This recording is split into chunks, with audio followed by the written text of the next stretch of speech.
Sanibona sizwe sasemzansi. Bafowethu ngiyaxolisa la.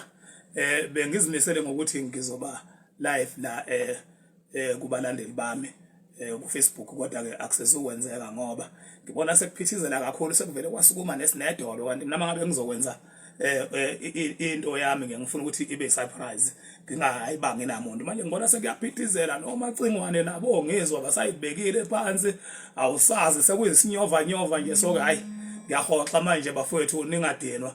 Ngizoba nelami ilanga engizowenza ngayo lo live la ku Facebook ukuthi nami ngiveze uvo lwami ngomcimbi omkhulu ozoba khona, imbucuzeko. Ngibakhombisa abantu ukuthi ngibe ngibaphatheleni, kodwa njengamanje ngoba sekuphithizela kakhulu, sekuvele kwasukuma nesinedolo nokungenadosi sekuyatinyela.